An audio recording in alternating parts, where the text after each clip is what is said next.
My name is Eudora Mitchell. My cousin has down. I for I have 70 years well lived. Long lived he will not. And even today, when I step barefoot on the land of my farm, I feel as if I am touching the only piece of the world that is truly mine. Now tell me something. What would you do if you found out that your own family used your home, your land, ice, your refuge, to throw a party for 200 people and didn't even bother to warn you? It's strange, isn't it? How does one get to that point? How does the blood of our blood lose respect? Maybe you're here trying to understand that. Perhaps you have felt this same question firsthand. Why, my God, who I raised with so much love today treats me as if I were an old piece of furniture in the house. If that's your case, stay here with me, because by the end of this story, you will understand what I did, and especially know what I didn't do when my own son turned my farm into a wedding hall without even knocking on my door. So, God. In the end, how? You'll find that silence can have a sound, and when it comes from us, it echoes. But before we dive into the heart of this story, I need you to know one thing. Nothing, absolutely nothing, prepared me for the scene I saw that morning. The sun had barely touched the roof of the porch when a white truck pulled up to the driveway of my farm. The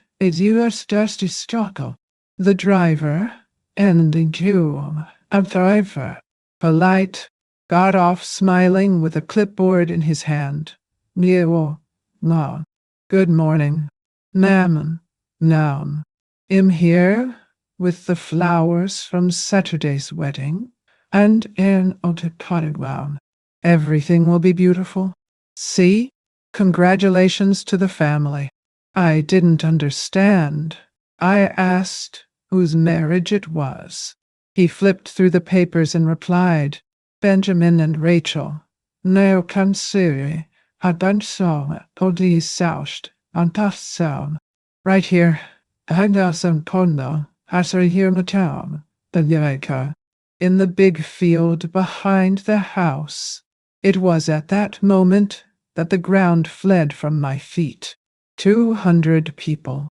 Altar, tent, Norneo, Finnerhill, Power, buffet, music, no.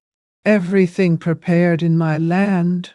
And I, the owner, I'm only finding out on Tuesday. Now, if you've made it this far, you might understand that this isn't just my story. It is that of many who have already been silenced within their own homes. If this video has already touched something inside your chest, I invite you to leave your like and subscribe, not to please me, but to show that there are still people who listen when an old woman decides to speak. Because today, I'm going to talk. Nisir Sham. I remember well the first time I saw that piece of land. It was a cloudy April morning, and I had a torn boot on my foot and a brown paper envelope in my purse, with the last check I received working at a Buckhead mansion. I was 66 years old now. I never thought I would start a new life at that age. But when I looked at that empty field, full of tall weeds and silences, I saw an altar there, a place where I would no longer be bossed around, nor forgotten, nor corrected by people who thought that money gives the right to look down on others. It was there that I planted my hope. My name was on the deed. And that, for me, is worth more than any diploma or golden wedding invitation.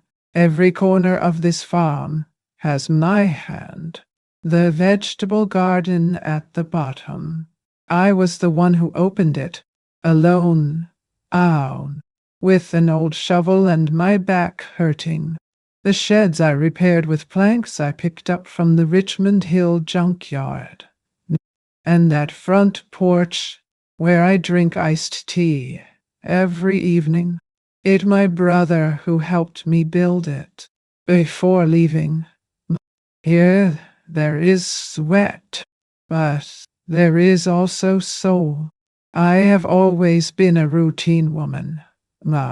I wake up at 5, read a passage from the Bible, and tell nonsense down, feed the animals, and walk through the orchard I planted myself, lemon trees, fig trees, and a stubborn walnut tree that has yet to bear fruit, but which I insist on watering as if it were a child. On Sundays, I put on my best dress and go to Willow Creek Baptist Church. There, no one asks where you came from or how much you have in the bank. They only ask if you are firm in the faith, and that sustained me through very difficult days. I was a maid for 45 years. I washed marble floors that I never stepped on barefoot. I ironed designer clothes that I had never tried on. I saw rich people treating dogs better than they treated the nanny, but I never rebelled. I worked, saved every penny, and when I had some change left, I bought Ben different food. He loved pancakes with banana and cinnamon. I did it every Saturday morning before taking 2 buses to get to work. Now, his father left early. A treacherous cancer took my husband in less than 6 months. I was 27 years old when I became a widow. And I swore that my son would not grow up missing anything. Maybe I exaggerated. I gave too much. I gave up too much. I forgot too much about myself. Benjamin was sweet. Now a studious boy with a shy smile. When I got a scholarship to college, I sold the only jewelry I had from my mother, a fine gold ring, to buy a decent bag. When he got promoted and moved to Nashville, I cried 3 nights in a row. But he never said, "When we are mothers," and now we swallow our tears so as not to disturb the child's flight. But then he has changed. His voice was different, faster, drear. Now come, not city here. We hardly cared about each other. When he called, he seemed busy, always saying, "Mom, I'm ill. Explain this to you later. This is complicated. You don't have to worry." Until, one day, he introduced me to Rachel. Beautiful, educated, now the daughter of big Knoxville businessman. On her first visit to the farm, she asked if there was an internet signal. In the second, he asked if I didn't want to sell the land and be closer to them. In the city, I smiled. But inside, it hurt. We don't choose who the child will love. And you can't force anyone to remember who we were. What really hurts is when he starts treating you as if you never were, as if the woman who cleaned his vomit in the early hours of fever was just an old woman who lives in the countryside. One day, He referred to their home as the New Mitchells. And I stood there, holding the phone, asking myself, why did he? Since when did my last name become plural without me? I'll tell you something. There is pain that does not scream, but it weighs. Oh, it weighs on the spine. It weighs on the chest. Why? It even weighs at bedtime, because there is no pillow that can withstand the silence of a son who has forgotten his mother. Moment of reflection. Wow, a shadow girl what she said. A reflection. Have you ever felt like you had become a supporting character in the story of someone you wrote yourself? As if he had created the stage. And at the time of the show, no. Did they leave you in the audience? If you've been through this, right here in the comments, it can be just a I've lived it, or it touched me. Sometimes we just need to know that we are not alone in this feeling. But that morning, that of the flower truck, knew what am I to see? I realized that it wasn't just negligence. It was a message, a warning that, for them, how I no longer mattered, even as a resident. And then my heart began to prepare, because I didn't know everything yet. I had not yet seen the contracts. I had not yet heard what Benjamin would say to me on the phone. How? But one thing I already knew. They forgot who is in charge here, and I was about to remember was after that day when the flower truck showed up. My head started to go back to the details, small scenes that knew calm. At the time, I swallowed with that rehearsed smile of someone who has already learned not to make a fuss. But now, how? Looking back, Nardini Chao, Lassi Abatel, it all made more sense than I wanted to admit. I remember well an autumn afternoon, about 8 months before all this, when Benjamin arrived with Rachel and a group of friends from the firm. That's what he called it. They came by surprise. They brought cases of beer, speakers, and even a private chef. They set everything up in the back field, where I used to pick figs. They didn't ask me if they could. They just said, we're going to use that space over there. Okay, Mom? And me? I just shook my head. Wow. The next day, Mom, I found glasses scattered around the garden. When the minute show I do keep yours around the garden, cans in the pond, and one of the chickens dead, perhaps trodden. They shiver owl. Wow. They didn't seem to have captors. Perhaps forgotten in the mess. Nobody apologized to me. They didn't even look back. The first time I heard Rachel refer to my house as our country house was on this visit. She was showing the property on her cell phone to someone on a video call and said, with that polished accent of hers, "This is where we come to rest when we can. Our house in the countryside is a rustic charm. You know? I heard that from the kitchen. Oh, my hand trembled with the teacup. Whoa, maybe so well. But I didn't say anything.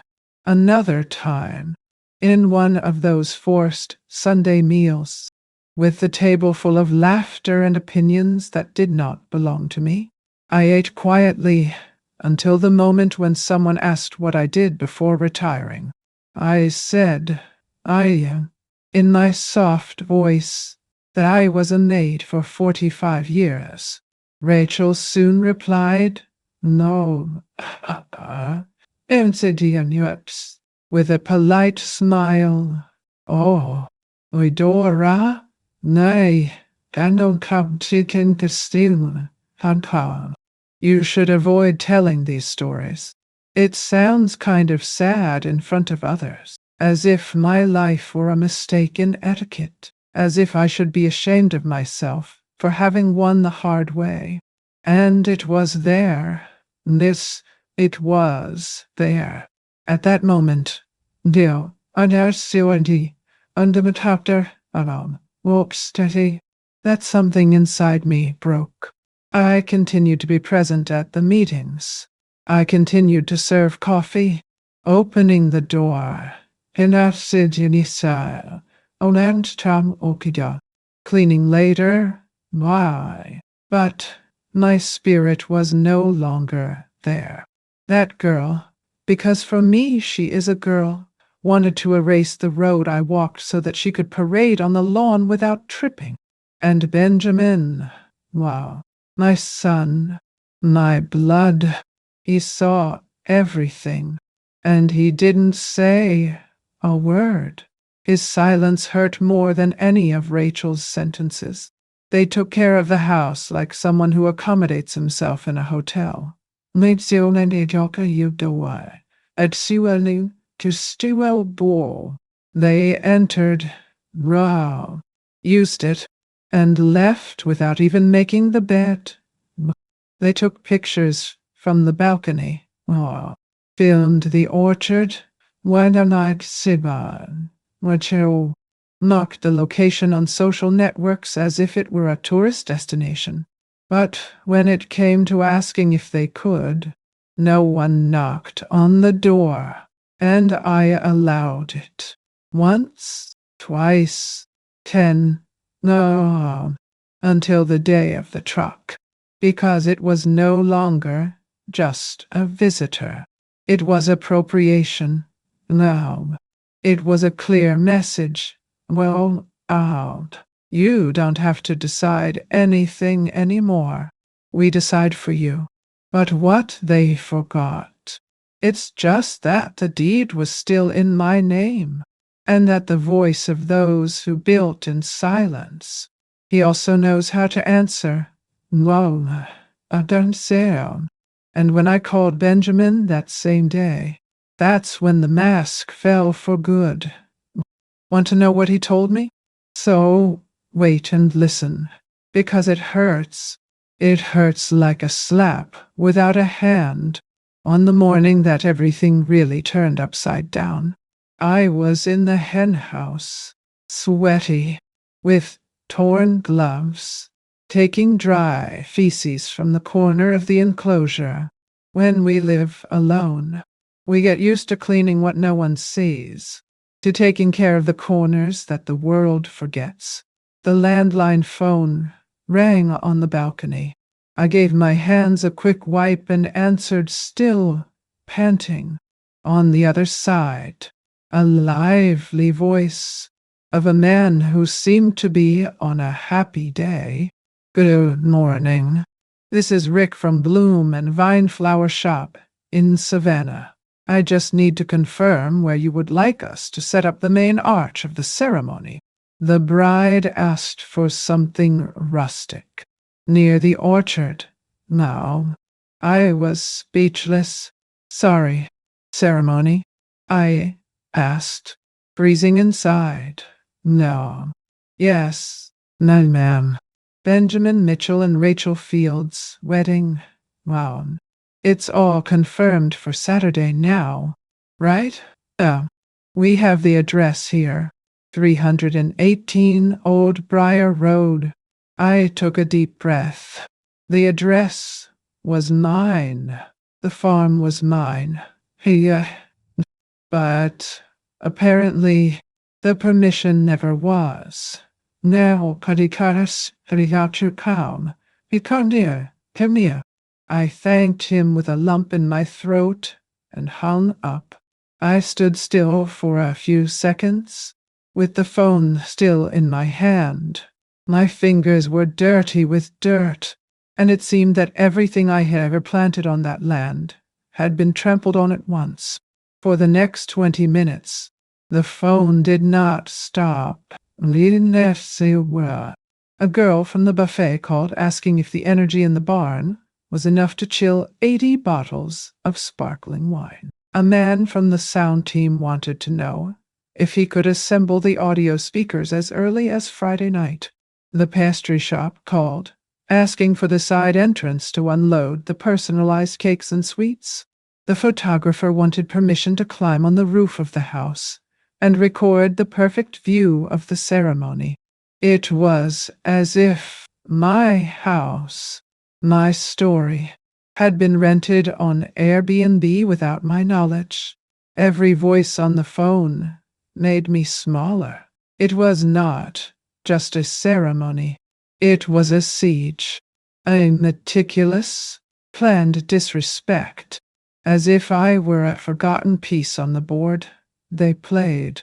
I went inside the house without washing my hands. I sat on the edge of the bed and looked at my boots. I took a deep breath, smelling the earth, sweat, and humiliation. A silence invaded me, but not that calm silence of late afternoon. It was the other, the silence that comes when we realize that it has been carefully erased. With education, with flowers, I got up slowly, picked up the phone, and dialed Benjamin's number. His voice answered, wow, a little hurried. Hi, Mom, is everything okay? I spoke softly. Why am I hearing about your wedding from the florist? He laughed, as if it was nothing.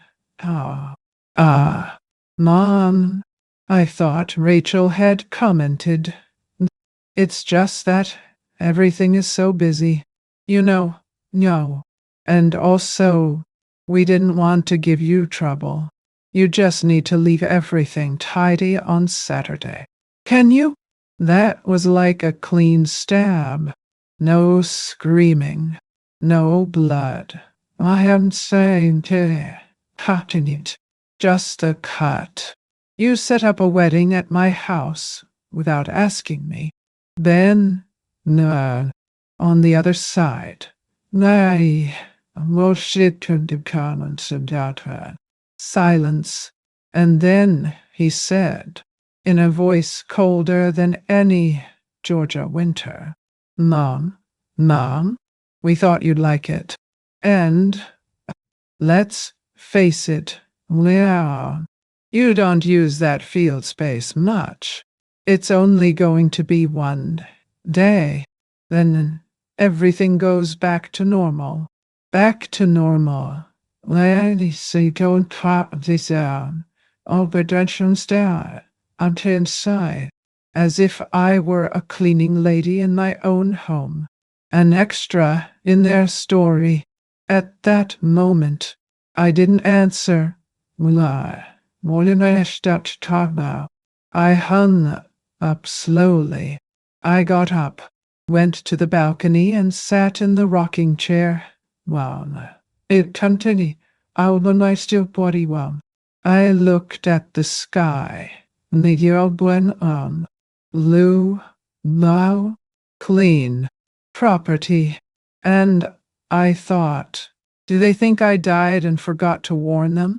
Why use me like that? Only if they thought my voice was no longer worth anything. But I was alive, and my name was still on the deed. They had just forgotten. But I was going to remember, and it wasn't going to be long.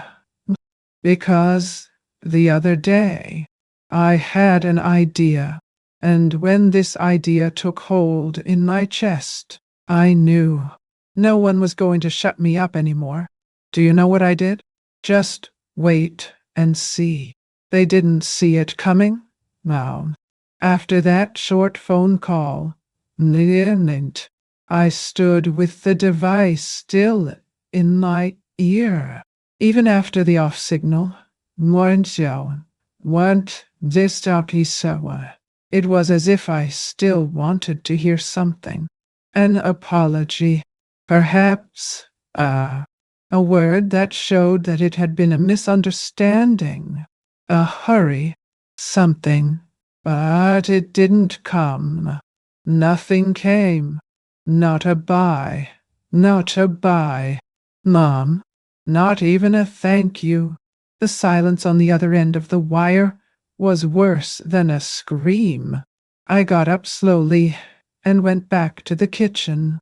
I stirred the pot of tea that had already cooled, poured it into the sink, and felt the sweet smell of hibiscus rise along with my anger. A quiet anger, one of those that doesn't knock on the door, but grows like yeast hidden in the dough. I grabbed a chair from the balcony and dragged it to the middle of the yard.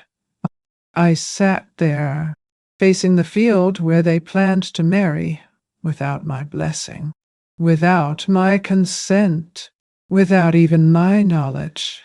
I stood there looking at the dry land, the trees I planted with my hands, and I thought, has he forgotten who I am?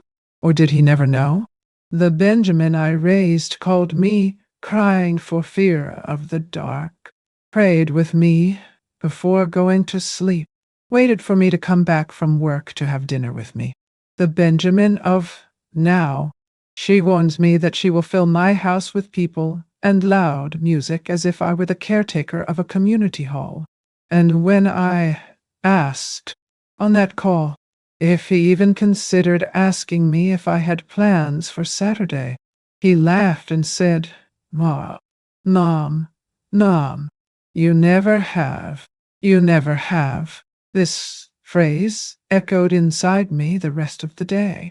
In his mind, I was just a lady frozen in time, who lives surrounded by chicken and memory, waiting for a reason to exist, as if I were stored on a shelf, waiting for someone to take me out of there when it is convenient. But no, I fought so hard to get here. I worked hard. I deprived myself of so many things. I gave my all to him. And now, me, in his eyes, I was just the lady who owns the land. You know, I'm here, opening my heart, telling my story. If you're listening, leave a like on this video and subscribe to the channel because I still have a lot of things saved to tell you. This here that I am sharing is not easy, but sometimes knowing that there's someone on the other side who understands, it's already a hug that we feel. That night, I didn't cry, which is strange. Oh, because I've cried for a lot less. But no, that pain did not come in the form of tears. It came in the form of a decision. One. I went to the desk, took the deed to the farm, and put it on the table. I stared at that paper for a good few minutes. The name printed there was mine. And only mine. And that meant something. That meant everything. Benjamin didn't see me as a mother. No more. Nor did any child it. I saw myself as part of the scenario, like an old fence that he could paint any color he wanted. And Rachel, well, she never really saw me. Whenever he spoke to me, he was like someone talking to an old portrait on the wall, out of politeness, not affection. Maybe he thought that if he spoke sweet enough, what the hell, I would give in. He said what side down, and I almost gave in for years. But that day, something inside me woke up. When I lay down that night, the ceiling fan was spinning slowly, making a rhythmic noise. as if counting the seconds I had left to do something. Because time passes, my people lie. And if we don't talk, no one listens. If we don't react, no one respects it. I spent a lifetime waiting for others to recognize what I was doing in silence. But now, I was going to make myself heard, not with shouting, but with attitude. And I can tell you something. What I decided to do the next day was the first time, in a long time, that I felt in charge of my story. You know that feeling of seeing life running down your hand, like dry sand? That's that. I held on to the handful I still had. And what I did with him, what? Well, you'll understand in the next chapter. Bedidiomars calm, eternal mordi obsoa. But I warn you right away. To this day, they have not been able to forget, because I also know how to give my message, but in my own way. Want to know how? So listen well to what came next. I woke up before the sun that morning.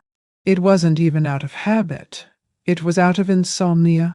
The tired body asked for rest, but the head would not let it.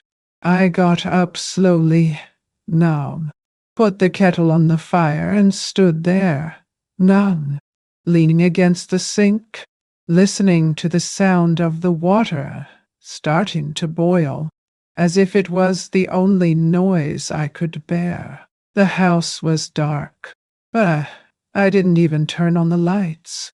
I wanted to stay in the dark, as someone who needs to face his own thought without distraction. I sat down at the table, hot cup in hand, and looked again at that aged paper that rested before me. The scripture, no, my name in black letters, half erased by time. That was the only thing no one gave me.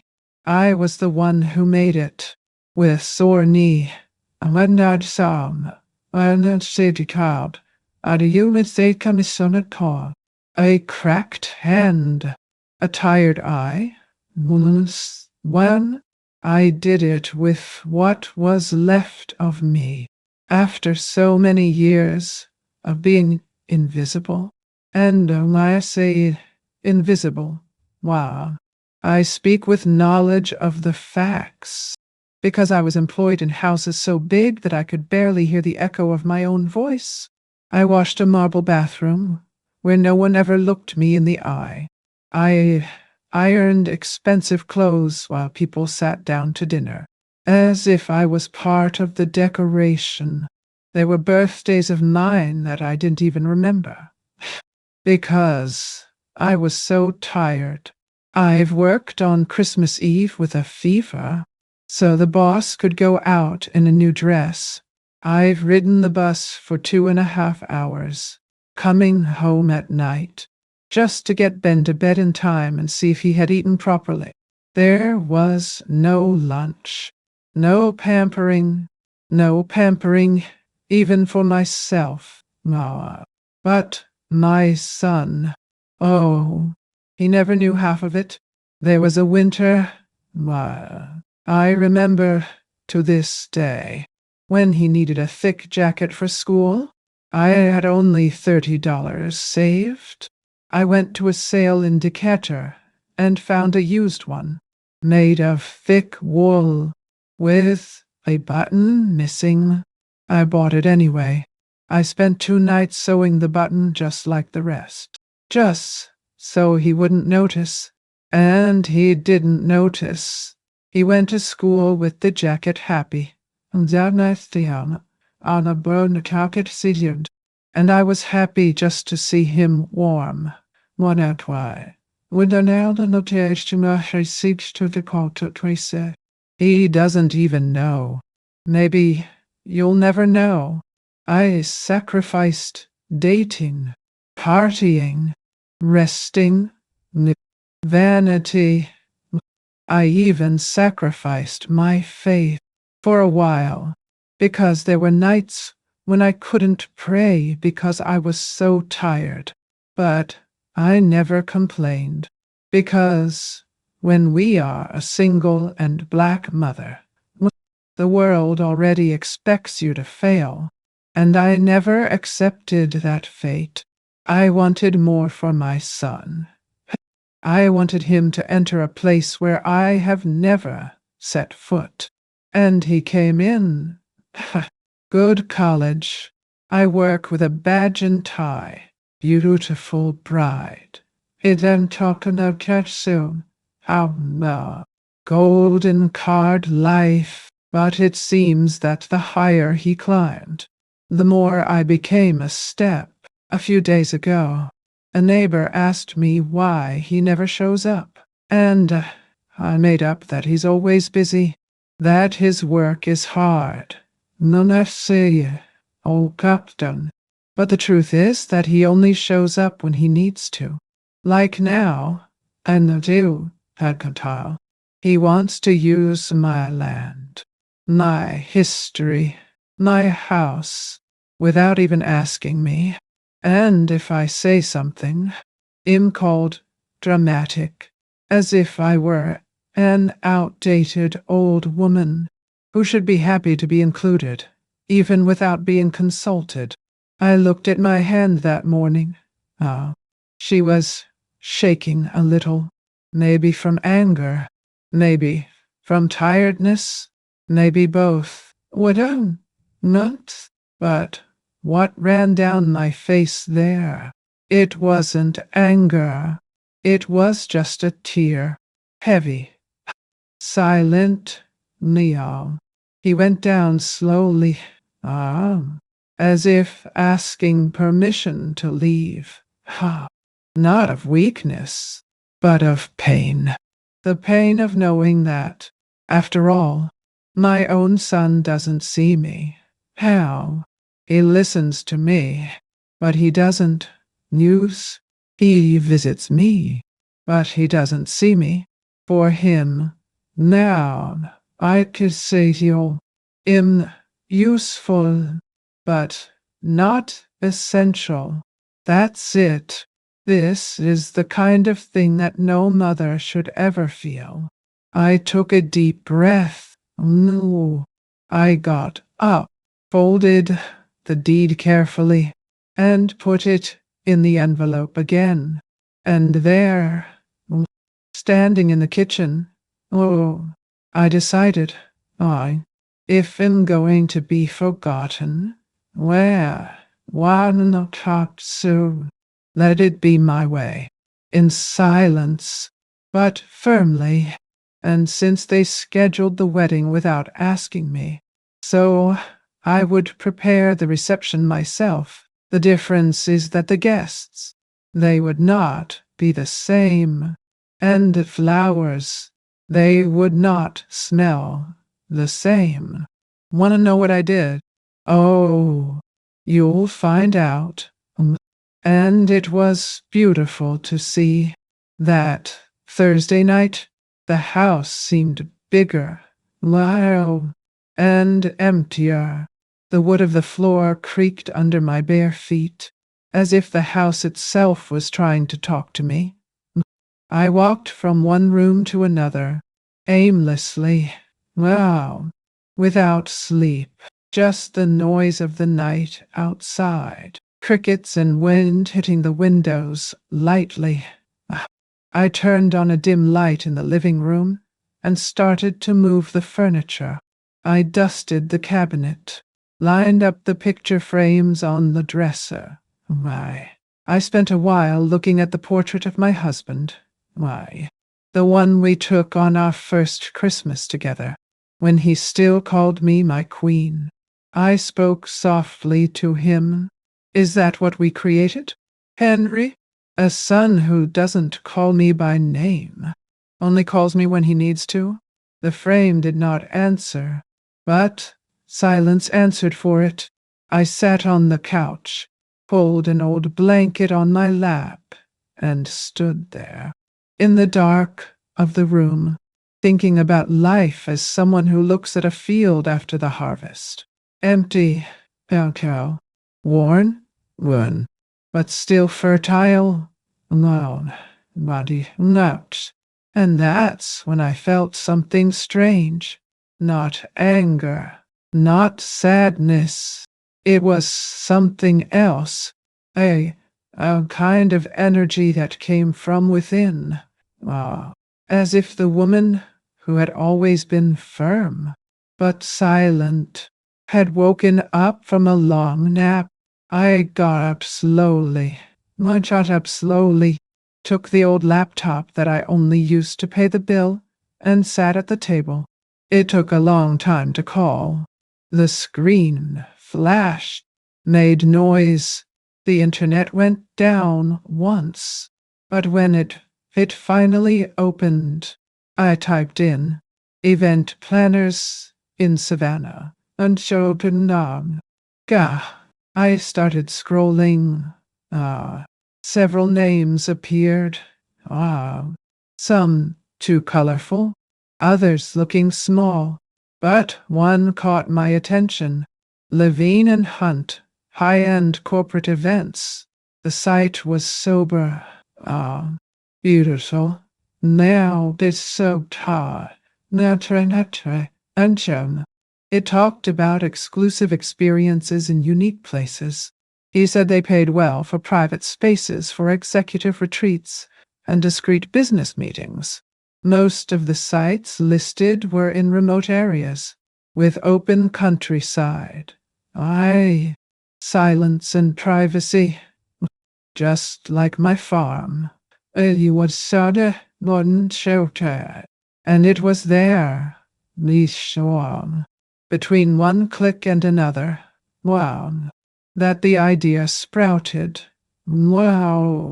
Still small, mean, shy, but strong.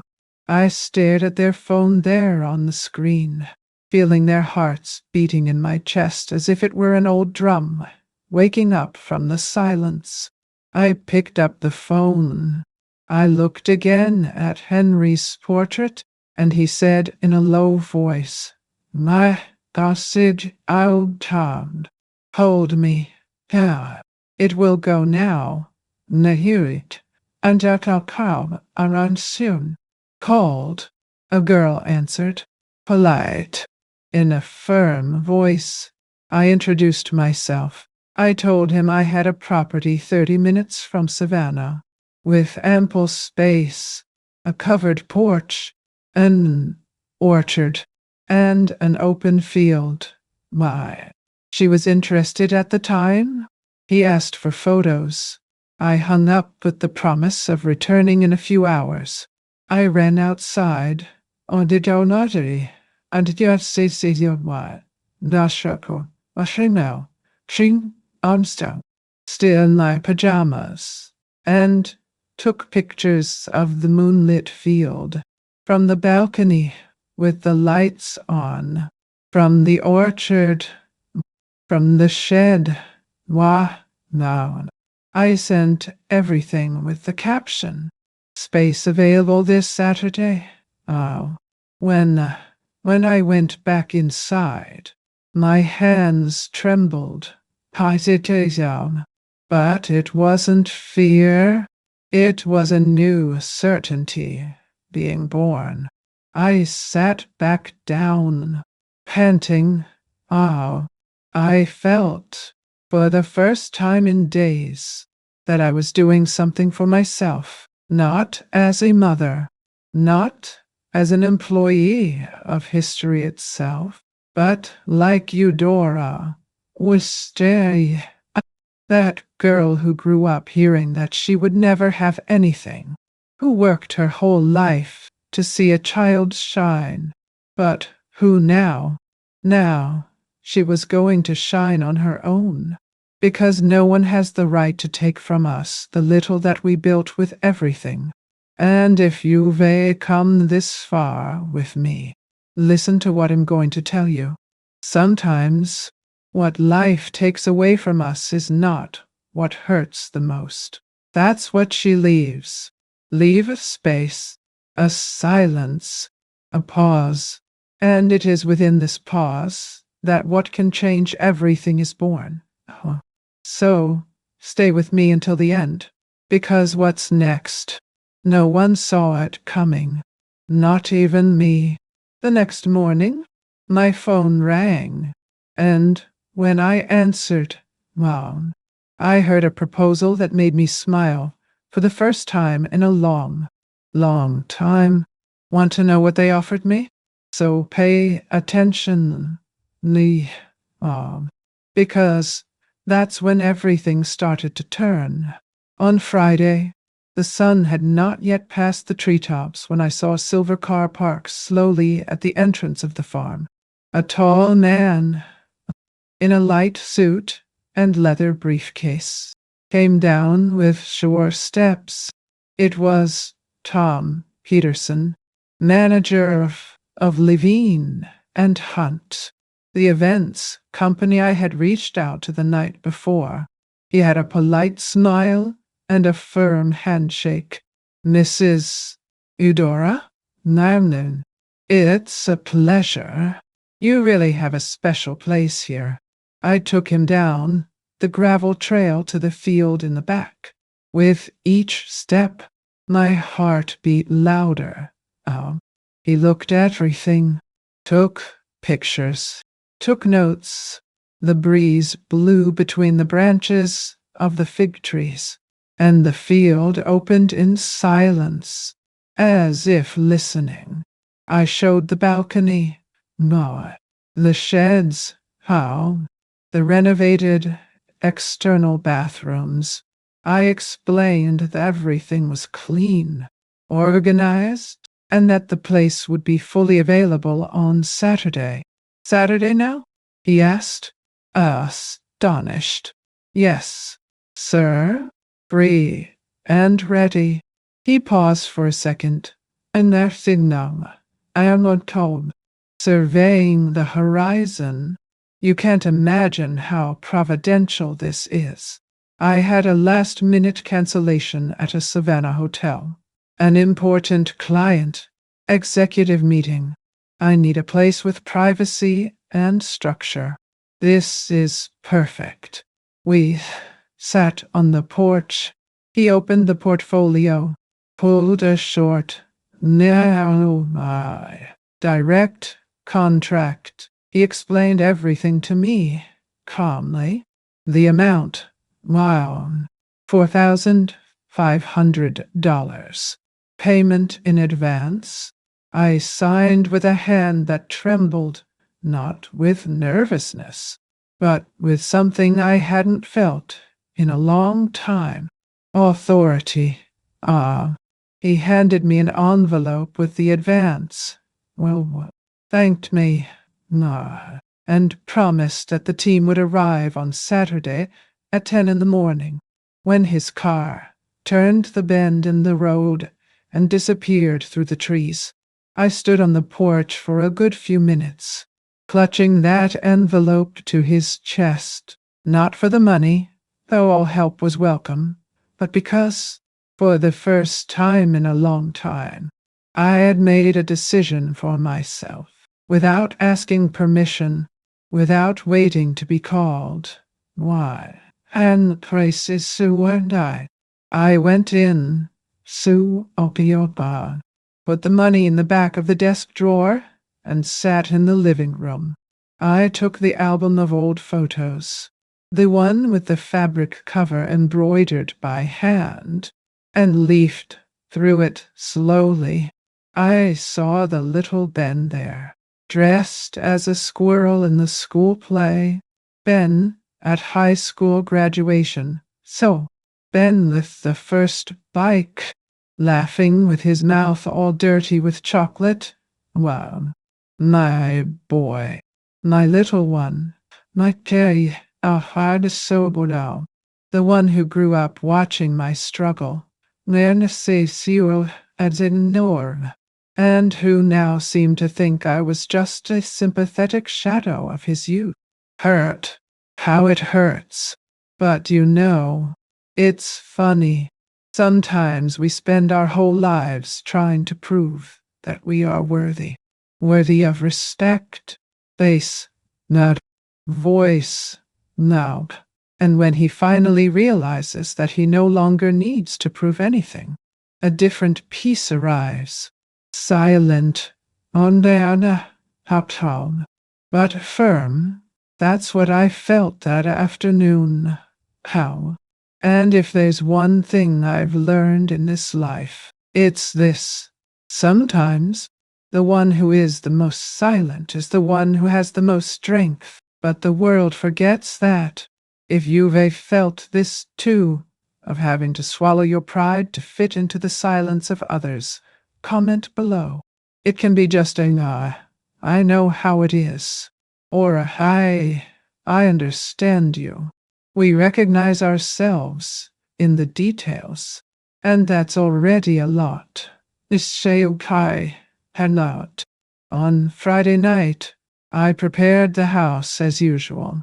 I cleaned the porch, swept the hardwood floors, checked the outside bathrooms. I left everything ready. Meanwhile, the wedding arrangements began to arrive through the side entrance, without warning, without respect. Two men set up a white tent in the field, near the orchard. Now, another team set up a sound structure. Well, and Rachel, oh well, with that elegant gait of someone who never had to ask permission, circulated around the house, talking on her cell phone. I didn't say a word. I just watched. In their minds, I was just the silent hostess, the woman who gives up space because she has nothing else to do with her life. Little did they know that on that Sabbath, there would be no wedding music. There would be a tie. No would be a tie. A meeting. Magnifico. Bitter coffee. And I would told. Now, what is a scepter? And surprise. Want to know how it went? So listen to what I'm going to tell you now. What one sixth past well. Because when the clock struck 10 sharp, everything started to fall into place. On Saturday, the sky dawned clear, as if pretending that it was going to be a calm day. At 7 in the morning, or already standing, I went to the closet and took my blue linen blouse out of the back, the one I only used once, in an old baptism. I ran my hand slowly over the fabric, as if awakening a good memory. I dressed carefully. Then I opened the little wooden box that I keep in the last drawer of the dresser. Inside, my mother's pearl earrings, small, but delicate. I put it in my ears and looked at myself in the mirror. I didn't see a lady. I saw a whole woman, steadfast, ready. I went down to the kitchen, prepared fresh coffee, and placed a tray on the balcony. The garden was clean, the floor swept, the windows were shining. Everything exactly as I wanted.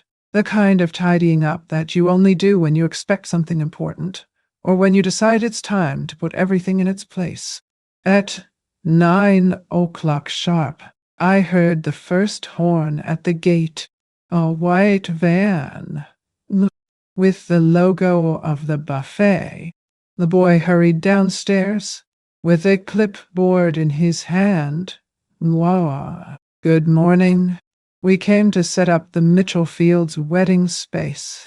I replied calmly from the top of the balcony.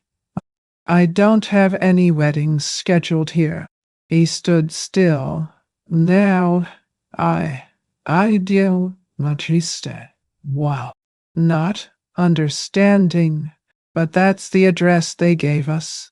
I smiled, new and such firmly. Wow. The farm was rented for another event. Since yesterday, before he could call anyone, another van arrived. And one more. And suddenly, the gate was congested with vendors with no access. I watched everything from above, with the tranquility of someone who has suffered too much to be shaken by screams. At 9:20, the phone rang. It was Rachel. Her voice was trembling. Oh, but disguised as authority. Eudora, then to talk to the assistant. Please, what's going on? Suppliers are not getting in. The wedding starts at 2. I took a deep breath. Rachel, Matchall. The farm was rented, nay, for a company. They paid, and they warned me. On the other side, silence, then a nervous laugh. This is a misunderstanding. You knew about the wedding. We send invitations, souvenirs, everything. I closed my eyes for a second, with that sweet pain of the end of the illusion. Who do they send it to? Because I didn't even get a request. At 10 sharp, Tom Peterson, arrived with his team. Discreet tents, meeting tables, portable screens. Within minutes, the back of the farm was set up as an executive retreat. The men in suits and briefcases walked around with coffee in their hands, talking in low voices. The smell of expensive perfume mingled with that of freshly cut grass. It was another world, a world they didn't expect. Rachel appeared in person shortly after. She wore a simple but expensive white dress, her hair up, impeccable makeup. Behind her, Benjamin was in an open jacket, face in panic. Oh, this had to, then down. She climbed up to me, her eyes sparkling. You're playing with our life, Eudora. There are 200 guests on the way. I slowly got up from my balcony chair. I went to the door and opened it. Oh, Rachel, why? I don't play with anything. I just stopped being a toy. Benjamin ran up the steps. Mom, for God's sake. But he stopped when he saw my expression. I wasn't angry, not even screaming. She was whole. You didn't ask me for anything, Ben. They only warned. How? They used my house as a stage without consulting me. Now it is the stage has another play. He tried to argue, but I turned my back. No. Entered. Well, Etertia.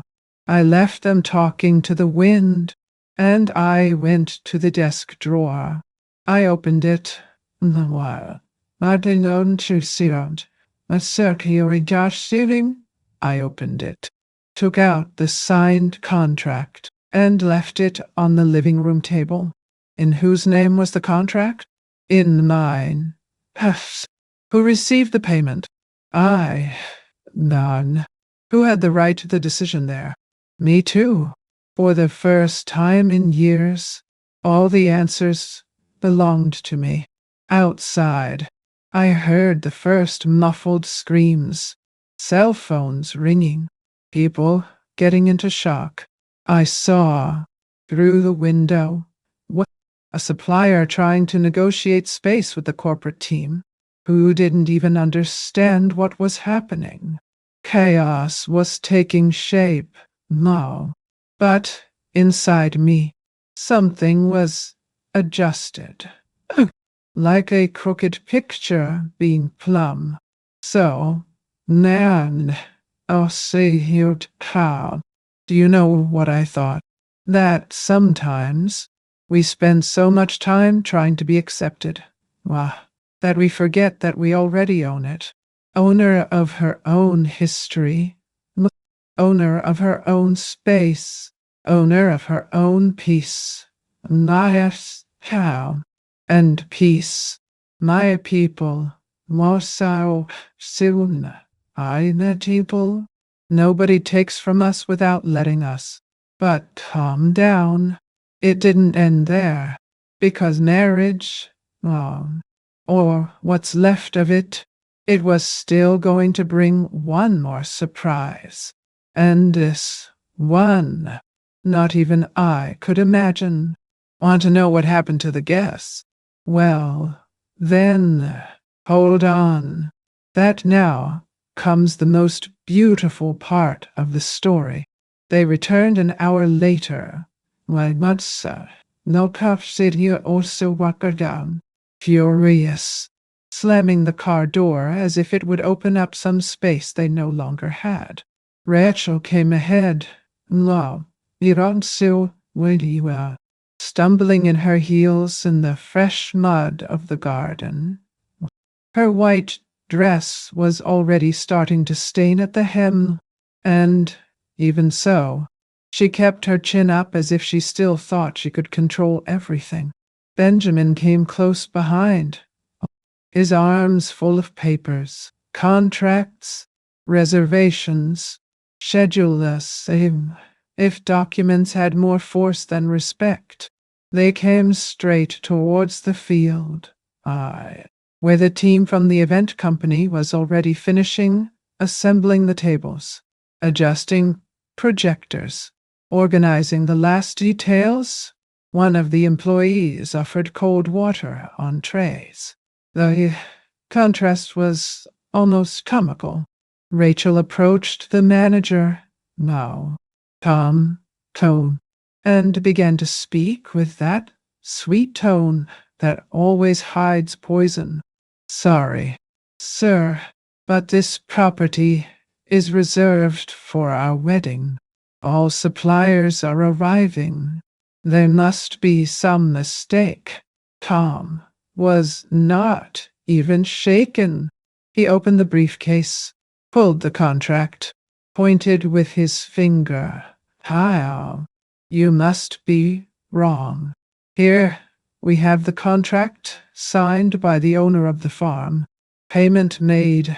Whoa, and pie. Cast. Event confirmed for 24 hours. Starting at 8 in the morning today? No room for change. Rachel's face hardened. I want one. Benjamin then got involved. This farm belongs to my mother. This is our country house, not a convention hall. His voice came out louder than he wanted. People started looking. It was at this point that Tom turned to him with a calmness that only a contract man has, and replied, "No, deal, Town. With all due respect, sir, Anna Moifam, Unati, what Cabestel? The property is legally rented. The owner of the farm is Mrs. Oidora Mitchell. It's there, on the balcony. If you want to talk to her, you can try." All eyes turned to me. I was sitting in the rocking chair with my blue blouse, pearl earrings, and a cup of tea in my hand. The sun was beating down sideways, and the wind was shaking slightly against the curtain of the window behind me. I didn't say anything. I just looked up and stared at Benjamin with the firmness of someone who has cried too much for a son, who doesn't know how to listen. Rachel took it a step further. We Dora, Nas or Nedon. This was all a misunderstanding. We thought everything was right. We send the invitations. We organize everything thinking about making it easier. We didn't want to bother you. I got up from my chair calmly. I walked to the beginning of the balcony stairs, where I could see the confusion at the gate, the stopped cars, the lost employees. I spoke softly but directly. Rachel, Hannah, under this, I didn't receive an invitation, not even a request, only orders, and am not a woman to take order in my own house. She tried to smile, stretching out her arms. But you're part of the family. I shook my head. I am. But it seems that you forgot about that when you decided to exclude me. Benjamin then took 2 steps, lifting the papers in his hand. Now, Mom, this is all crazy. You're letting a bunch of strangers take the farm that's ours. Do you think that's right? Do you think it's fair to us? I looked him in the eyes. For long seconds, I saw there the boy I cradled in my arms. And I also saw the man who never asked me if I was okay again. What do I think, Ben? It's just that you took it from me even before any contract. They took my place as a mother. As a woman, like people. And now that I've had enough, you want to call it injustice. He opened his mouth, but said nothing. And I didn't wait. I turned my back. I entered the house. I closed the door. Inside, everything was still in place. The old rocking chair, the lacy tablecloth on the table, the smell of coffee in the air. I sat down, breathed. For the first time, no one followed me. Neither not startled. Why did it show us about how? No one knocked on the door. No one insisted.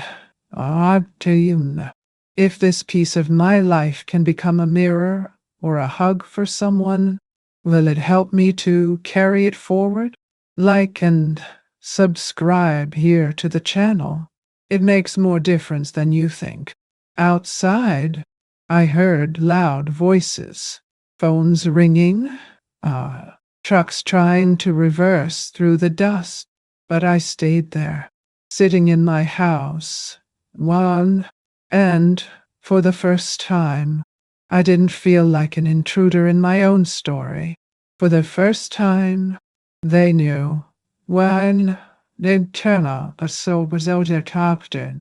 That land has a name, and the name is mine. But do you think it stopped there? No, my dear, because when the ceremony that never happened fell apart, another kind of truth began to emerge. And that's where the most unexpected part of all comes. Want to know what happened when the guests started arriving?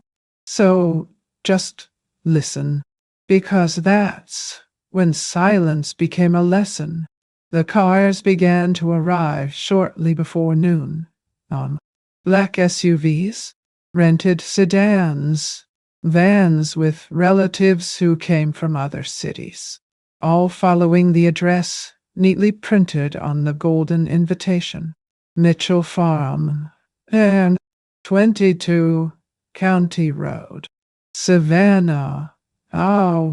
It was the same field that was now taken over by briefcases, projectors, and ergonomic chairs. Executives circulated between the tables with coffee in their hands, and someone spoke into the microphone about expansion goals. From the gate, you could hear violin in the background. It wasn't wedding music. It was a presentation track.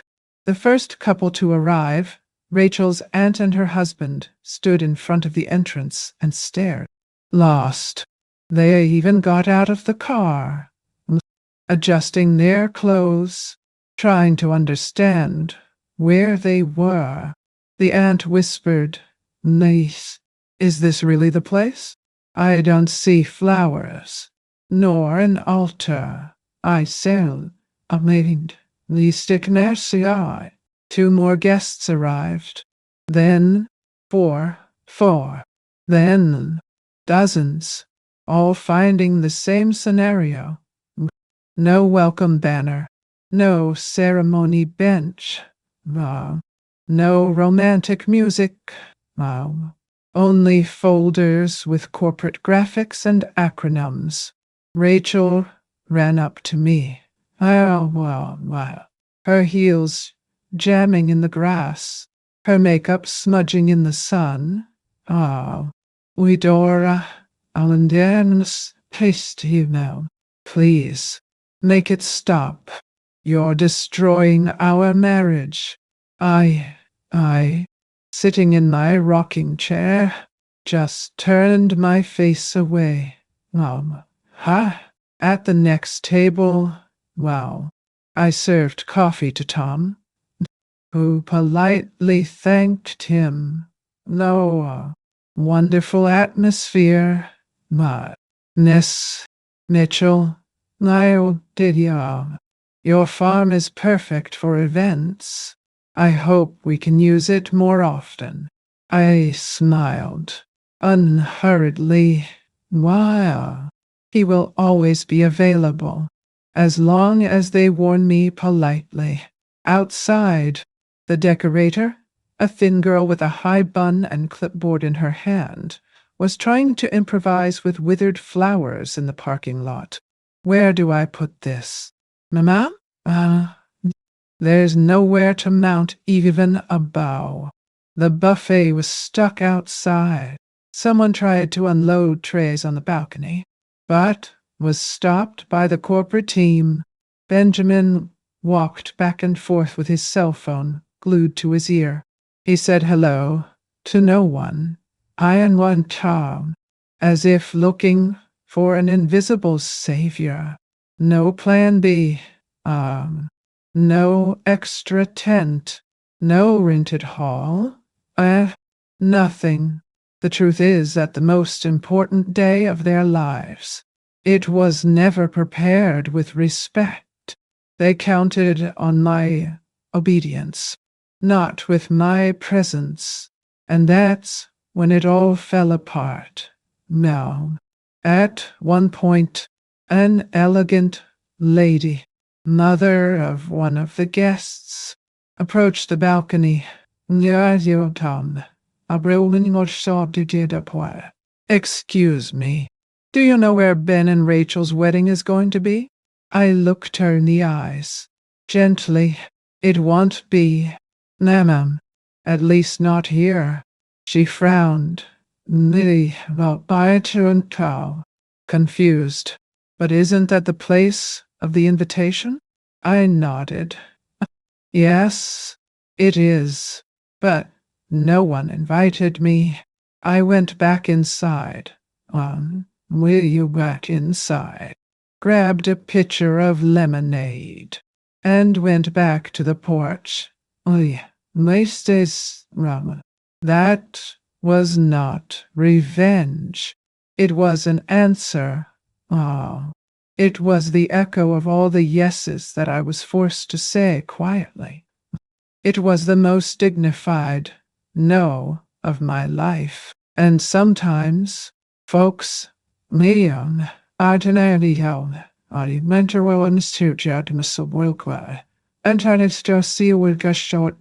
the greatest courage is not in shouting, but in remaining seated in the usual place, while the world that despised you learns to look at you again. If you're feeling this with me, it stays until the end. because the deepest part of this story is yet to come. Rachel, watchful now without shoes, was crying, leaning against the car. Oh, Benjamin, oh, with his tie crooked, wah, shouted into the phone. Nodded Gideon, and the guests, they began to leave, one by one. Tie, when the sister had company, in the noche de Sica, there was no ceremony. There was no dancing, just a silence that said it all, a silence that I knew well. But what do you think happened after all this? Well, listen, because what Rachel did on Monday was even more unexpected. And I was already prepared. He returned in the late afternoon. He was alone. The truck stopped slowly, as if even the engine felt the weight he was carrying.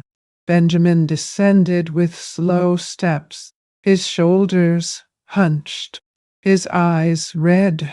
No suitcase, no suit, now, no bride, only him.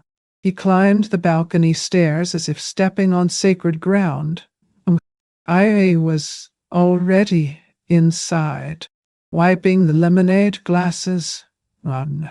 I heard the door creak softly as he entered. He stood in the living room, looking around as if he were a first-time visitor. Can I sit down? He asked. I nodded, and went back to drying the glasses. The silence between us felt thick, heavy, full of everything that was never said. He started slowly. What? Mom, I don't even know how to start. Her voice was low, choked. Rachel, Leon. She took care of everything. I was working too much. Can you believe that until the final invitation, I only went to see it when it had already been sent? I continued to stand, unhurried. He looked at me, as if begging for a breach. We thought it would be more practical, that you would like to see the farm full again. Live. I stopped the cloth, put the glass in the colander, and turned around. I stared at him. You took my name out of your mouth like you dusted off your coat. Ben, as if I were a nuisance. He closed his eyes, as if that sentence had cut him off. He sat on the couch, his head in his hands. I know. And now everything is in chaos. Rachel went to the hotel.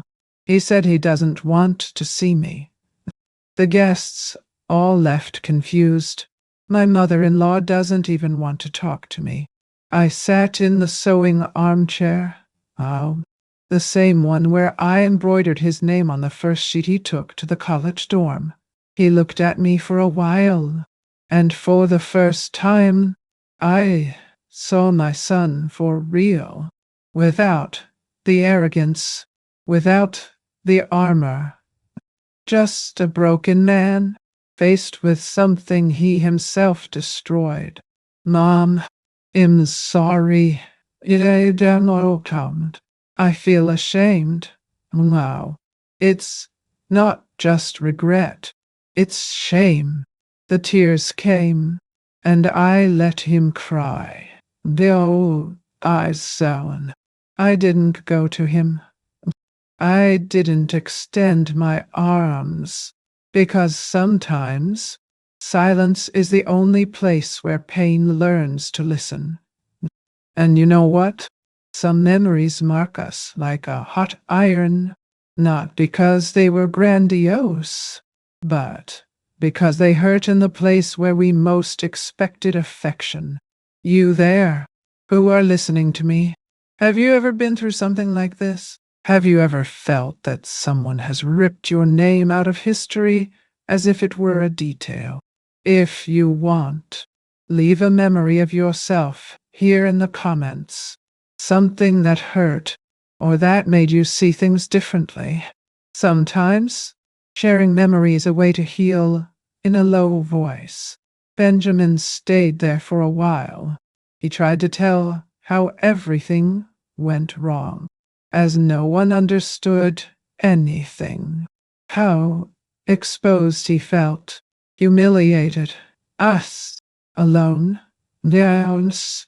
I listened to everything, but I didn't offer to be held, because that part he needed to face. He didn't come to see a mother. I asked, to suck the dot on that woman. He came to find the woman he had ignored for so long. And I, once you go and sent to yet a cow. I was there, intact. The afternoon went down slowly on dawn. The sun gilding the windows, the sound of crickets starting in the distance. He stood up. No, my, on situation, straightened his shirt, and said, Honey, if you don't want me to come back here, I understand. I looked him in the eye. You are my son. Today, Alan Kocho, Vikirat Sapdao. That will never change. But inside, then it is. I went back to living alone a long time ago. He nodded. No, far. Me and Tom wiped his face and left. But before opening the door, he looked at me one last time, like someone who still had something to say, or something to listen to, and that's when I realized that the silence wasn't over. He was just preparing the next chapter. Do you want to know what Rachel did after that? So stay here, because the next visit was hers, and this time, she didn't come to ask. He came to demand. 2 days passed. The house returned to its usual silence, but it was a different silence now. No longer the one who weighs on the chest. It was one who embraces, that accommodates. The conference left on Saturday night, leaving everything clean, as they promised. On Sunday, I went to church, sat in the same pew as always, listened to the sermon as if listening to an echo from one's own heart. The pastor spoke about late harvests.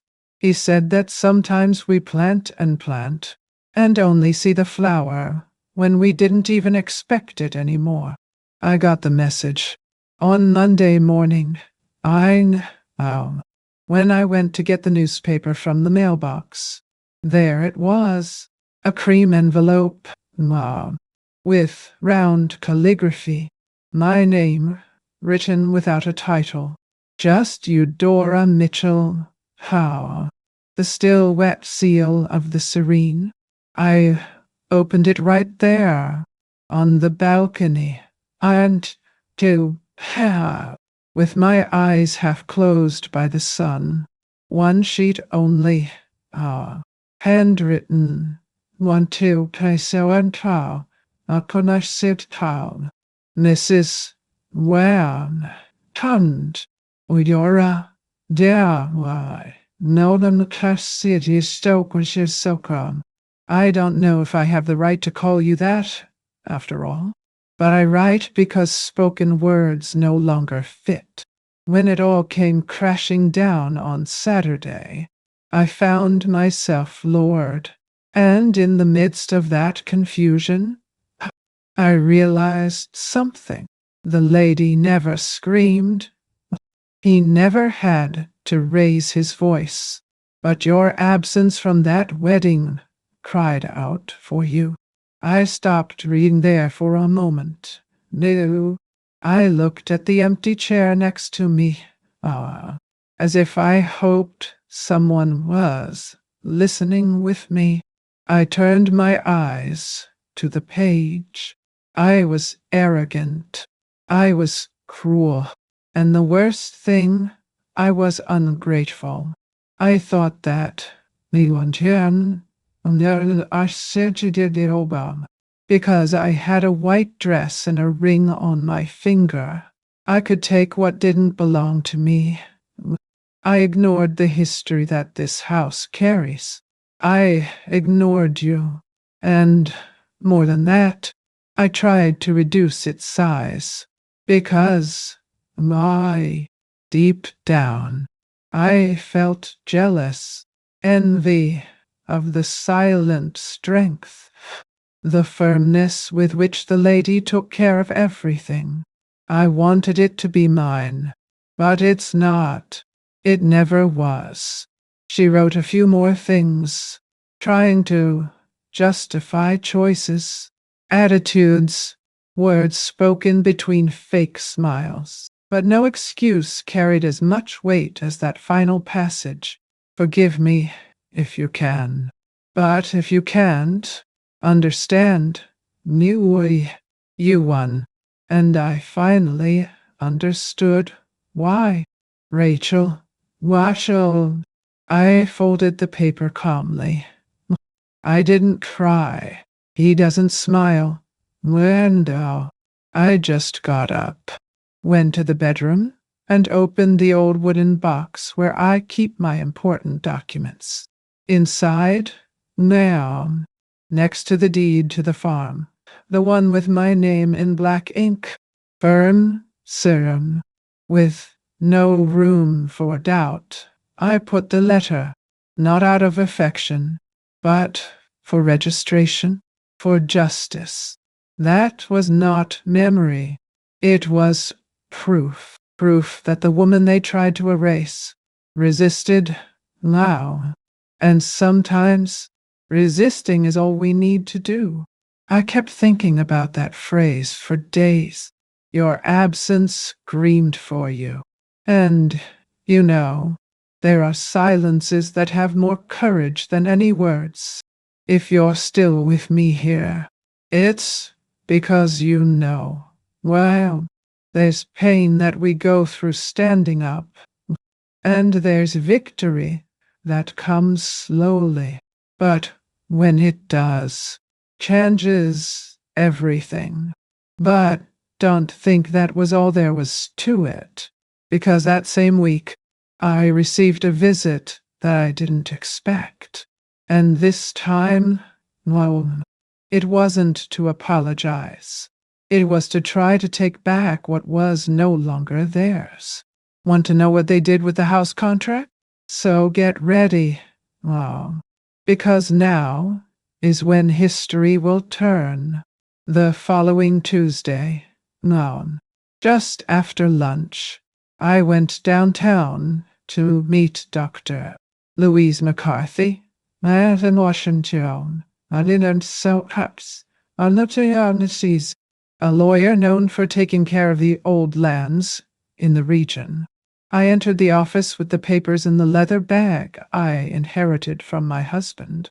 That thick leather that still carries the smell of the years when he traveled to sell seeds. I sat in the chair facing her, handed over the documents, and waited in silence while she examined everything with a pen in her hand and her glasses on the tip of her nose. When he finished, he raised his eyes and said to me, in a firm voice, Donna Idora, Hans, you have in your hands not only complete possession of this farm, but an opportunity that many people do not have.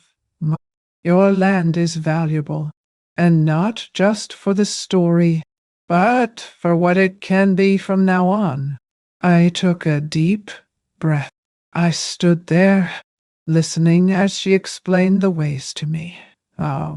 He said he could help me open a small business renting space for corporate events and retreats, which, with the right name and the basic structure I already had, could transform that land into a respected, admired, and profitable place. I was quiet for a moment, looking out the window. Her words echoed within me, like seeded falling on fertile soil. Mitchell Fields retreats. She suggested, it's elegant, it's yours, and it sounds like something companies would love to hire. I returned home on that different day. I sat on the porch, looked at the fields, and imagined folding chairs under the sunset. Groups walking along the trails, people coming to listen, to breathe, to reconnect. It wasn't about money, although he helped. It was about respect, about finally making that farm what it always deserved to be, a space where my story was not hidden, but celebrated. On Thursday, I went to the first meeting of a group of enterprising ladies from the region, women of all ages, some widows, others divorced, all with stories in their hands and ideas in their eyes. When I sat down at that table, with my notebook and my simple cotton dress, they welcomed me as an equal. One of them, Mrs. Pearl King, started a conversation about my iced tea. Another asked what it was like to take care of a farm alone. When I told him that I cleaned the chicken coop with my own hands, I heard sincere laughter and even a teach me your way of composting. For the first time in a long time, I felt like I didn't have to justify who I was. And, there's something beautiful that happens when we're really listened to. The past is no longer a burden and becomes advice. Silence becomes wisdom. And what once seemed loneliness turns into freedom. I registered the company that same day. The name was beautiful on the paper. Mitchell Fields Retreats, Space for Meaningful Encounters. I left the registry office with the documents in my hand, my heart beating strongly, and a new desire to plant things that were not just fruits, but future. What they tried to take, I transformed. It still cash. What they tried to hide, I revealed, and what they despised, it became my legacy. But did everything work out there? Not by a long shot, because just when I thought I had closed a chapter, I received an unexpected summons. Rachel had not accepted losing. Why? And what she did, well, you'll have to hear it to believe it. Life on the farm changed. Not that the land was different to the eye.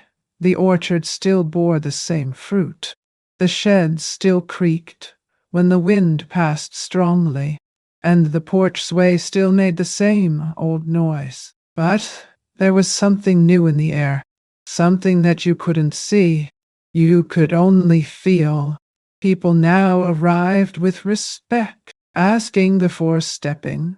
No, praising every detail, wanting to hear stories, and not just take advantage of them. The events began discreetly.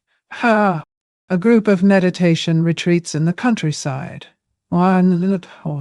Then a meeting of Christian women for Bible reading. Later, Mary's. A Florida company wanted to rent the space for an entire weekend. Each event that happened there seemed to erase, little by little, the dust of the disrespect they left on my floor. And more than that, it gave me back something I didn't even know I missed. being recognized without having to explain myself. No. At the Saturday market, I was called Dona Eudora of Mitchell Fields. And when someone asked me, "Well, do you have children?" I smiled sweetly. I did. Today I have memories. No one insisted. How some lowered their eyes, as if they understood.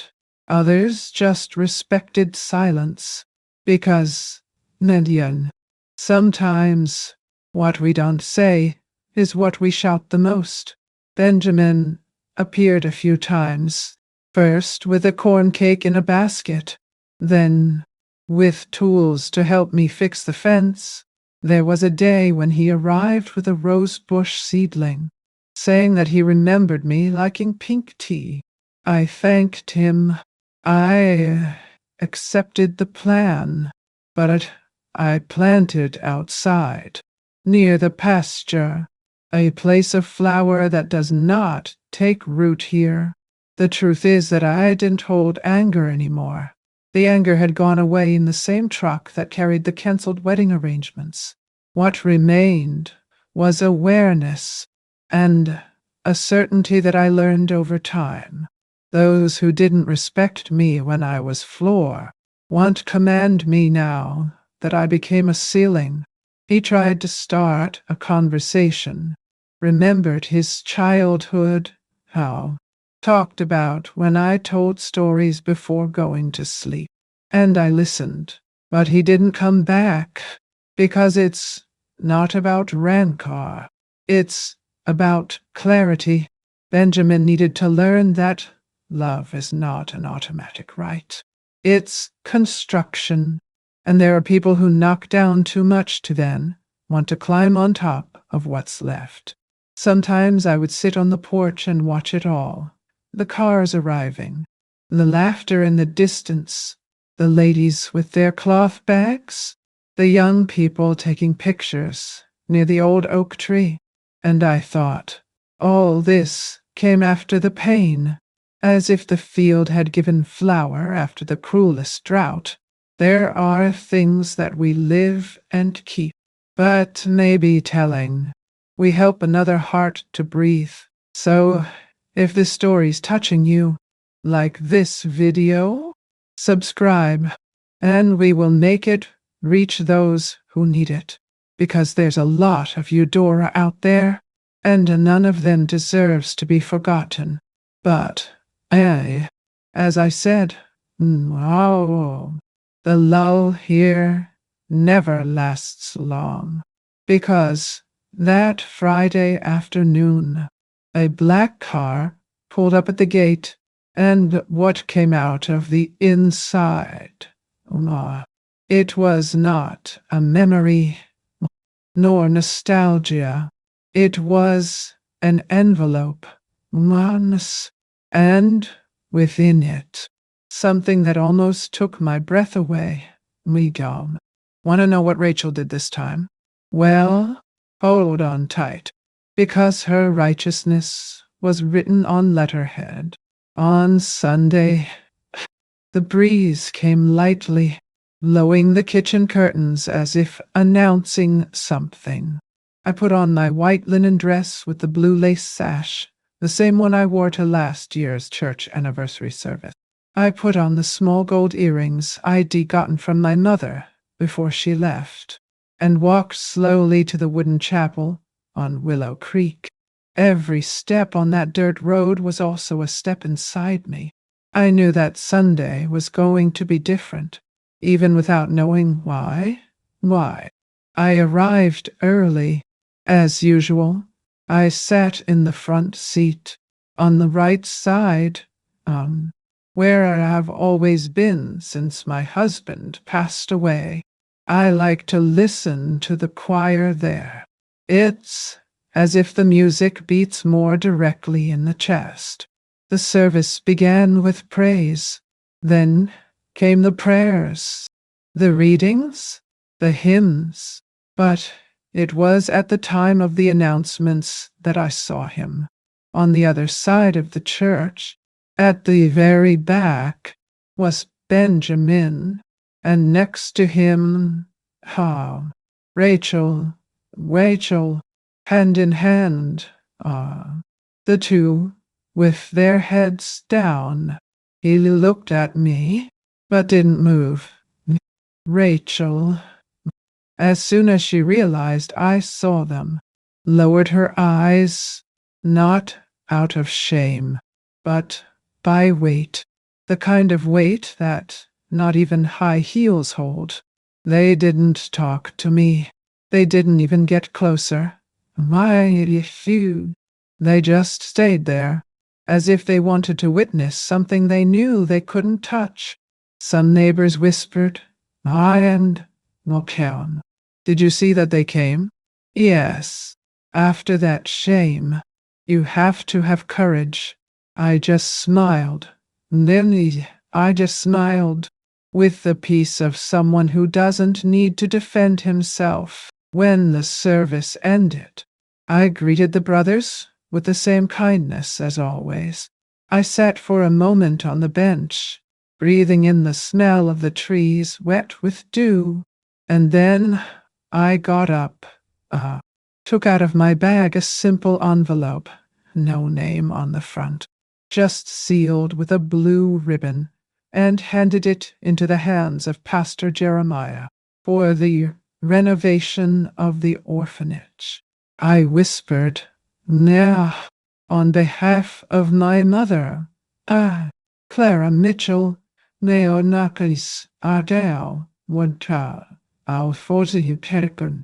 She always said that a homeless child is not a burden.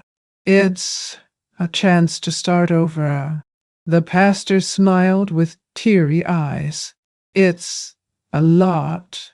Donna, Eudora, why, are you sure? And I replied with the firmness of someone who knows what he is planting. I do. This donation is my legacy. Not the wedding that never happened, but the care that continues. Mal. Because we have two ways to leave a trace in this world. Mouth. With noise. Or with root. Run. And I chose to take root. As I walked back, I glanced at the back of the church. Benjamin was still there, but this time he had no paper in his hand. Wow. No arguments in his eyes. There was only one man seeing his mother that he stopped seeing for years. And Rachel?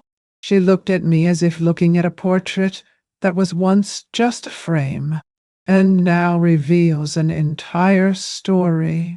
And this is where I ask you, if this story is getting there inside your heart, listen to me until the end, because what's next? It is the point where everything changes.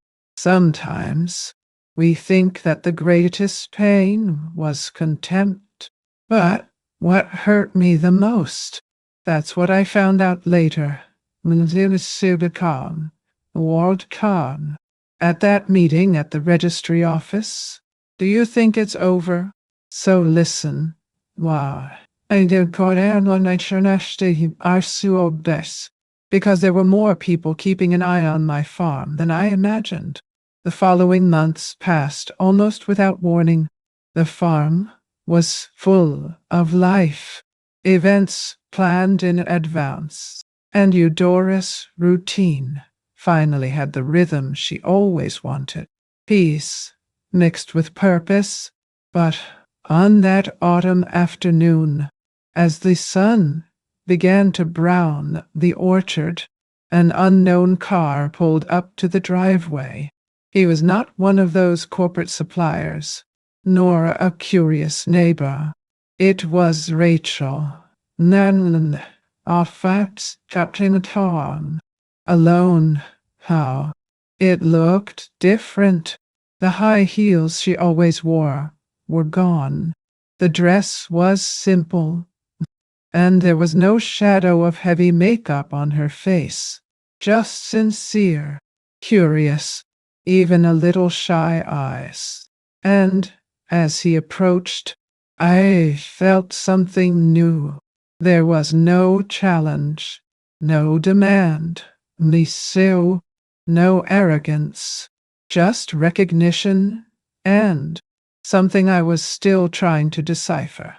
She hesitated on the threshold, looking at every detail of the porch, the house, the freshly cut grass. I took a deep breath and invited her in. She sat down, and I poured tea. Unhurried, unhurried, unhurried to judge or explain how. Rachel began to speak, and for a moment I just listened. She said that she was separated from Benjamin. That things had not gone as planned, and that she came because she wanted to understand. I wanted to understand how a woman could keep the faith and survive so strongly, even when it seemed that the whole world was conspiring against her. As she spoke, I remembered every step of my life, the Atlanta years, the double shifts, the calloused hands, the heavy silence that accompanied me in every house I cleaned. All that shaped me, hardened me, but also gave me patience. And in that instant, I realized that Rachel didn't need advice. She just needed to hear the story of someone who had gone through what she herself was beginning to feel, the weight of creating and losing, of facing life without crutches, of rebuilding herself. Rachel looked at me with a sincerity that surprised me. He said he wanted to give the son he was expecting a name that represented strength, and in a voice that sounded almost like a whisper. He asked, "Can I call it Eudora? If it's a girl?" I was silent. Nahiwan. I looked out the window at the open fields, at the orchard, Nahelm, at the wind swaying the leaves of the apple trees. I smiled sideways, a smile that said it all without needing words. The strength she sought to understand, I said without saying, was already in that field, in that house, in that silence full of meaning. The tea was chilling on the table, but the feeling of something new and unexpected warmed my chest. For the first time, it wasn't me who needed to prove something. It wasn't me who carried guilt or shame. Rachel learned, well, perhaps for the first time, that strength doesn't come from screaming, nor from having what you haven't achieved. It comes from those who resist, from those who stand firm, from those who let others see the value without having to shout that it exists. As I watched her, I noticed the heavy past dissolved into a trickle of fresh air. The woman in front of me was no longer the arrogant antagonist who disbelieved everything I had built with sweat. She was just someone who saw and finally recognized someone else's story. For the first time, the roles had been reversed. I was no longer the vulnerable one. I was the reference, new. The field, Maena, Akersedis, the restored sheds, the trees I planted, every brick on the porch. Everything was silent proof of my persistence. Rachel sighed, looking out the window. Nu Tashin here said, "Thank you for letting me see this," she said. Simanai Amoyakatam Tarikan. It wasn't gratitude for the tea, nor for the smile. Mundeasit Deselbakal. It was recognition of the entire path I had traveled, of the strength that kept me standing even when everyone, including my own son, ignored me. She touched the envelope in her bag, hesitated, no, and then told her that she planned for the future with another look, another posture, and that she wanted her son or daughter to know where this strength came from. At that moment, I realized something I never thought I would feel so intensely. Victory didn't need applause. Why, it needed no comment, no public recognition. It was there, in her eyes, in the lightness of her breathing, in the courage to admit that there was a mistake, and that there was genuine admiration. What was called silent revenge, poetic justice. All this had become a legacy. And even if she asked to name Eudora's daughter, I didn't have to approve or disapprove. My legacy was in the field, town, now, on the farm, in the stories I told, in the peace I conquered, and in the dignity that no one could ever take away from me. As Rachel got up to leave, I promised myself that I would no longer be the one to carry unnecessary weight. The strength I had built over the years, with every sweat shed on the land and in other people's homes, was now mine. And if Rachel decided to honor this by naming her daughter, it would only be a reflection of what I already knew, that life recognizes those who persist, even when no one else sees it. And as she walked away along the dirt road, looking one last time at the house and at me, now, I felt the weight of all the past dissolve. Solitude was no longer a prison. It was freedom. The farm was no longer just my refuge. He was a witness to what is possible when one stands firm, when one demands respect, when one understands that true love includes reverence. And I knew that there were still more chapters to write, that the story didn't end there. Neither with Benjamin, nor with Rachel, nor with me. But there was something I could predict. After that afternoon, no one else, neither in my family nor in the outskirts of Savannah, would see Eudora Mitchell in the same way. Rachel's presence, with sincerity in her eyes, only confirmed what I already felt. History had finally found its reflection, and that it was just the beginning of a new era for my life. But as I walked back to the porch, looking at the orchard at dusk, I couldn't help but wonder, what about Benjamin? Did he finally really understand the woman who had always been a mother and never just a supplier? What would he do with this lesson?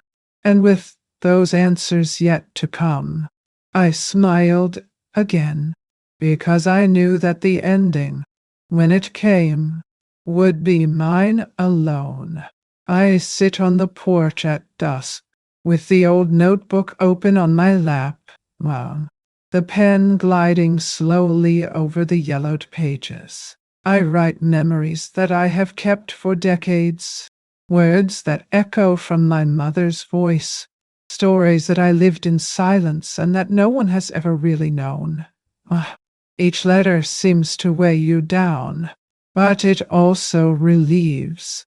It is curious how life has taught me that you cannot win with shouts, nor with strokes of luck, nor with anger. It is overcome with roots, while others ran after quick recognition. I planted permanence, while they counted followers and likes. I counted the trees that grew in my orchard, each one a silent witness of my effort, my patience, and my dignity. I think of all the work days that no one has seen. The house cleaning in Atlanta, the sweat running down my back as I carried baskets of laundry, the birthdays I spent alone, and the silent tears when my son slept and I returned to my bed, tired but sure I was building something for him. Every effort, every sacrifice, every hour of silence has become what now truly belongs to me. My space, my voice, my story. The farm is not just land. It is proof of a life of endurance. It is evidence that patience and hard work can finally turn pain into wisdom. As I write, I remember Rachel's letter, Benjamin's tears, the chaos they themselves created on their wedding day, and how it all turned into learning. The pain did not pass, in fact, but it changed shape. Before, oh, she was a weight. Now, it is wisdom. It is clarity. It is the reminder that no one can take what you have built with effort and integrity. I think of the silent conversations I had with the wind, with the trees, with the portraits of my deceased husband, Neo, and I realize that my whole life has been a preparation for this moment. The moment when I finally understood that respect is not required with fear, but with firm presence and dignity. I write in large letters. I was ignored, not and used and silenced. But I learned, well, those who listen to time, I hope that seem to might need to do time, hear truths that others will still need to discover. I feel strangely light. It's a sign that none of the screams, orders, or humiliations could give me. I look at the restored sheds, the orchard, and now the orchard septes isle, the balcony that has seen me cry so many times, and I smile. No, every corner of the farm holds stories, some joyful, some painful, why, but all mine. As the sun dips below the horizon, how I think of Benjamin and Rachel, and how their choices reflect the lessons that life insists on teaching us. I cannot control their decisions or the consequences they will face, but I know that I have left marks, silent, steadfast, lasting.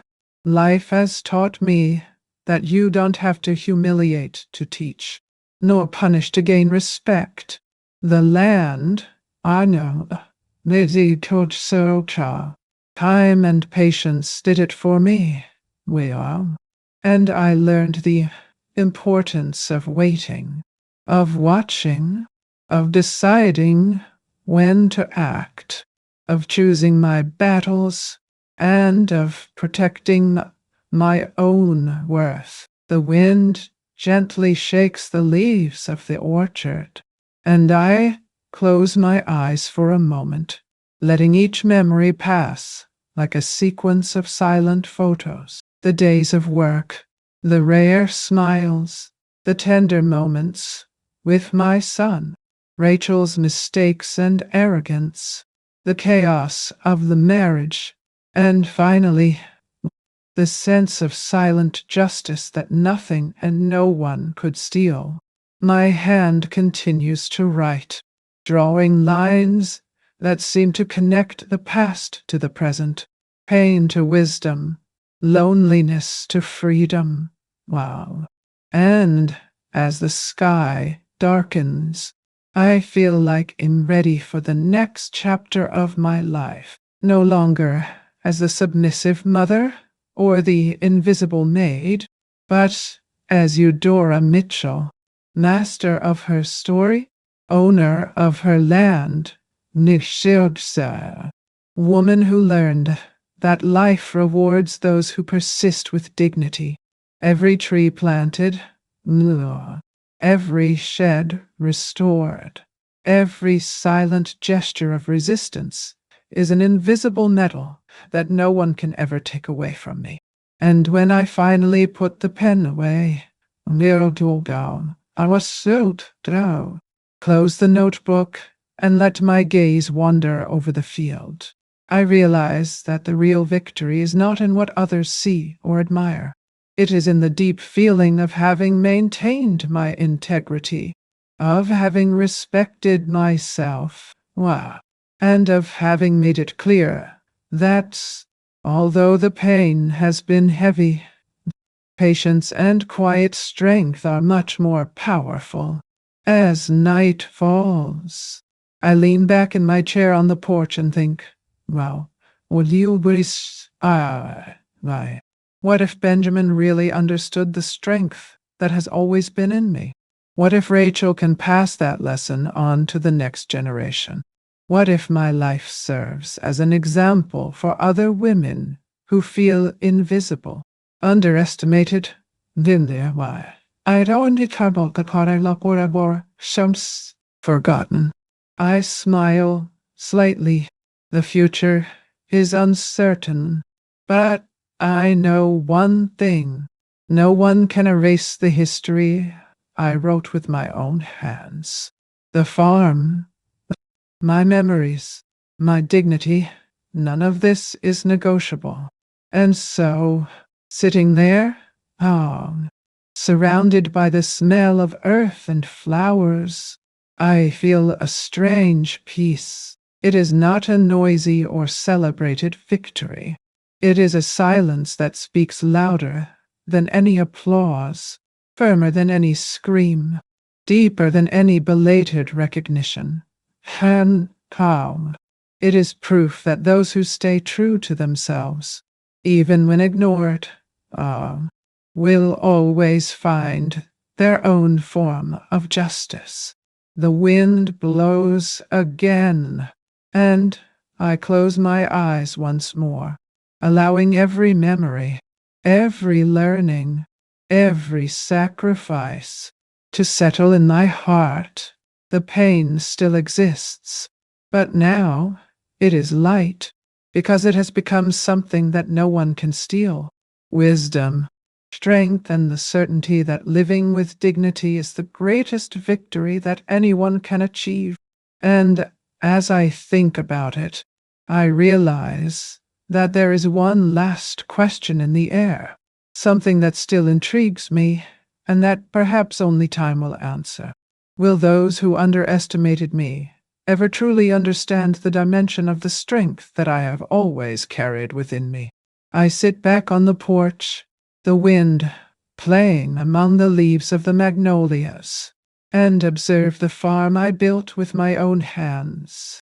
Benjamin and Rachel reapproached each other with respect and caution, he helping to maintain the fences, she participating in small celebrations without ever disrespecting my space.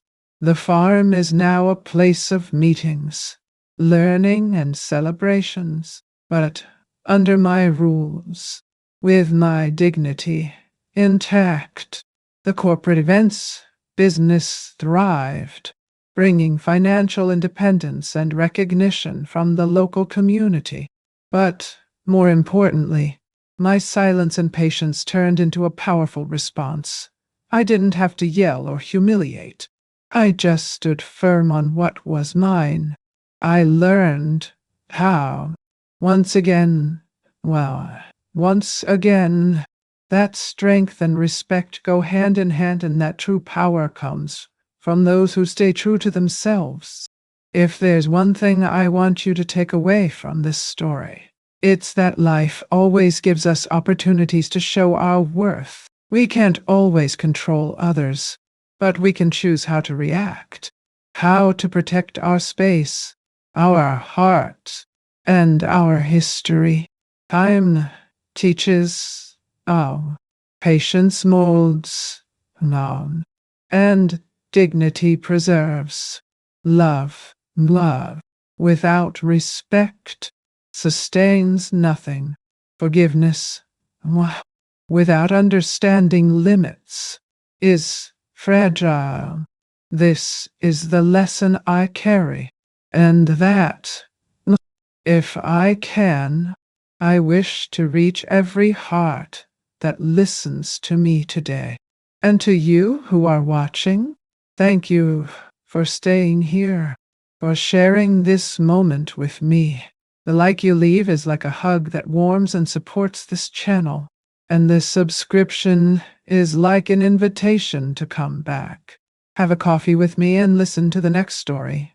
Oh, write in the comments of which city you are watching us, so that we can build together this community of stories, life, and strength. And don't forget to activate the bell so you don't miss it when the coffee is brewed again. And finally, I leave a small warning, almost a whisper, between the wind and the trees. Don't go yet. Listen to the next real story that will appear on the screen. Always remember, each wrinkle tells a story, and each story carries a strength. Watch the next video here on the channel with another incredible story, and allow yourself once again to discover the power of time, patience, and dignity that we build at every step of our life. They hid me from the invitations, but time put me at the center of the story. No, us,